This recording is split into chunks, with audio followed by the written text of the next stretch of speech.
नमस्कार, मी अक्षय जागीरदार आणि आपण पाहत आहात सकलम न्यूज अनालिसिस मध्ये आपलं स्वागत आहे। आजच्या काही ठळक घडामोडी आणि त्याचं सविस्तर विश्लेषण।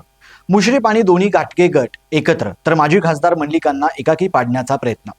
महानगरपालिका त्याचबरोबर नगरपंचायत आणि नगरपालिकांच्या निवडणुकांनंतर आता जिल्हा परिषद निवडणुकांसाठी राजकीय घडामोडींना वेग आलाय। या निवडणुका महायुती आणि महाविकास आघाडीतील घटक पक्ष स्वतंत्र लढणार असल्याचं सांगण्यात येत आहे। मात्र नेहमीच जिल्ह्याच्या राजकारणाचं कागलकडेही लक्ष लागून असते। नुकत्याच पार पडलेल्या कागल नगर परिषदेच्या निवडणुकांच्या निमित्ताने एकमेकांचे कट्टर विरोधक असलेले वैद्यकीय शिक्षण मंत्री हसन मुश्रीफ आणि शाहू ग्रुपचे अध्यक्ष समरजित सिंह घाटगे हे एकत्र आले। त्यामुळे नगर परिषदांच्या निवडणुकीत या दोघांची युती पाहायला मिळाली। हीच युती आता जिल्हा परिषदेच्या निवडणुकीमध्ये देखील कायम राहणार आहे। मंत्री मुश्रीफ आणि समरजित घाटगे यांच्या युतीमध्ये आता माजी आमदार संजय बाबा घाटगे यांचा गट देखील सहभागी होणार आहे। त्यामुळे जिल्हा परिषदांच्या निवडणुकांमध्ये आणि विशेषतः कागलमध्ये माजी खासदार संजय मंडलिक यांना एकाकी पाडण्याचं हे राजकीय षडयंत्र सुरू असल्याची चर्चा आहे।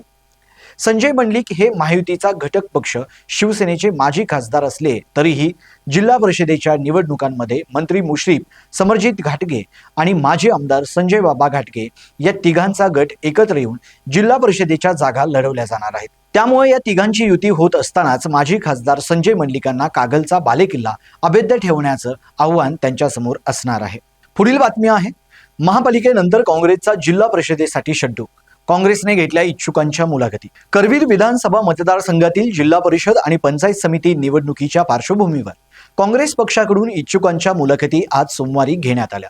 खासदार शाहू छत्रपती महाराज, काँग्रेसचे नेते आमदार सतेज पाटील आणि आमदार जयंत आसगावकर त्यांनी जिल्हा परिषद आणि पंचायत समितीसाठी इच्छुक असणाऱ्यांच्या मुलाखती घेतल्या। काँग्रेस कमिटी येथे या मुलाखती पार पडल्या। यावेळी सर्व राजकीय समीकरणे विरोधात असतानाही कोल्हापूर महानगरपालिका निवडणुकीत आम्ही एकाकीपणे लढलो आणि जनतेने भरघोस यश दिले। या विजयानंतर मिळालेला पाठिंबा, शुभेच्छा आणि ऊर्जा घेऊन आगामी जिल्हा परिषद आणि पंचायत समिती निवडणुका आम्ही अधिक ताकदीने लढवणार असल्याचं यावेळी आमदार सतेज पाटील यांनी सांगितलं। जिल्हा परिषद निवडणुकीसाठी वेळ कमी असल्यानं इच्छुकांच्या मुलाखतीनंतर लवकरच उमेदवारांची अंतिम यादी जाहीर करणार असल्याची माहिती यावेळी आमदार सतेज पाटील यांनी दिली आहे। कोल्हापूर महापालिकेत चांगल्या प्रकारे काँग्रेसला यश मिळाल्यानंतर जिल्हा परिषदेसाठी इच्छुक असणाऱ्यांनी काँग्रेसकडून उमेदवारीची मागणी केली आहे। मात्र निवडून येण्याची क्षमता पाहून उमेदवारी दिली जाणार असल्याचा आमदार सतेज पाटील यांनी सांगितलं। याशिवाय ठाकरे शिवसेनेला किती जागा द्यायच्या याबाबत त्यांच्याशी चर्चा झाल्याचंही त्यांनी सांगितलं। पुढील बातमी आहे, मुंबई महापालिका महापौरपद ठाकरे फडणवीस गुप्त रणनीती। मुंबई महापालिका निवडणुकीत भाजपनं 89 नगरसेवकांसह अव्वल स्थान मिळवलं। बहुमत 114 पूर्ण नसल्याने महापौर पदासाठी विरोधकांची रणनीती ही महत्त्वाची ठरली आहे। एकनाथ शिंदे पक्षाचे 29 नगरसेवक महापौर निवडणुकीत अडथळा निर्माण करत आहेत। त्यांच्या पक्षाच्या नगरसेवकांना पंचतारांकित हॉटेलमध्ये ठेवण्यात आलं असून शिंदे महत्त्वाच्या समित्या आणि महापौर पदावर अडथळा आणण्याची भूमिका बजावत आहेत। याच पार्श्वभूमीवर उद्धव ठाकरे गटाचे 65 नगरसेवक महापौर निवडणुकीत अनुपस्थित राहण्याची योजना आखली आहे। कल्याण डोंबिवली महापालिकेतील शिंदे भाजप स्पर्धेमुळे फोडाफोडीच्या राजकारणाला वेग आला आहे। उद्धव ठाकरेंनी देवेंद्र फडणवीस यांच्याशी संपर्क साधून पडद्याआड हालचालींची गती दिल्याचे सांगितले जात आहे। परिणामी ठाकरे गटाने अप्रत्यक्षपणे शिंदेंना महापौर पदापासून दूर ठेवण्यात यश मिळवले, तर भाजपला पूर्ण बहुमत मिळवण्यापासून अडथळा निर्माण झाला। सोने चांदीचे भाव आकाशाला भिडले। सोन्या चांदीच्या किमतीने नवीन उच्चांक गाठला आहे। सोमवारी MCX वर 1 किलो चांदीची किंमत 3,01,315 रुपये झाली, तर सोन्याचा दर प्रति तोळा 1,45,500 रुपये झाला। जानेवारीतच चांदीच्या किमतीत 65,000हून अधिक वाढ झाली असून सोन्याच्या किमती सुमारे 9,700 रुपयांनी वाढली आहे।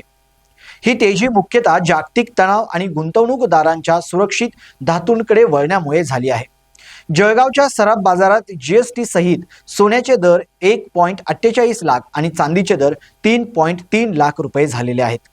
पुढील बातमी आहे, बजेटच्या अनुषंगाने बजेट 2026 नवीन टॅक्स रिझीम मध्ये मोठे बदल शक्य। 1 फेब्रुवारीला सादर होणाऱ्या अर्थसंकल्पाकडे मध्यमवर्गीय व नोकरदारांचे लक्ष लागले आहे। तज्ज्ञांच्या मते करमुक्त उत्पन्नाची मर्यादा 12 लाखांवरून थेट 17 लाखांपर्यंत वाढवली जाऊ शकते। 90% अधिक करदाते नवीन कर प्रणाली निवडत असून यंदा सरकार या प्रणालीत महत्त्वाच्या कपाती जोडण्याची शक्यता आहे। 2026च्या बजेटमधील 5 संभाव्य मोठ्या घोषणा. स्टँडर्ड डिडक्शन 75,000हून 1 ते 1.25 लाखांपर्यंत वाढ. होम व एज्युकेशन लोन व्याजावर कर सवलतीचा समावेश शक्य. हेल्थ इन्शुरन्स मेडिक्लेम प्रीमियमवर सवलतीची शक्यता. दीर्घकालीन गुंतवणूक LTCची सूट 1 लाखांवरून 3 लाखांपर्यंत वाढण्याची चर्चा. ज्येष्ठ नागरिक आरोग्य खर्च व मूलभूत सूट मर्यादित वाढ. नोकरदारांना मोठा दिलासा.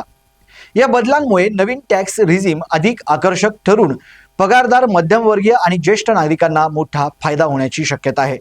या होत्या आजच्या ठळक घडामोडी आणि त्याचं सविस्तर विश्लेषण. पाहत राहा सकलम न्यूज अनालिसिस. धन्यवाद.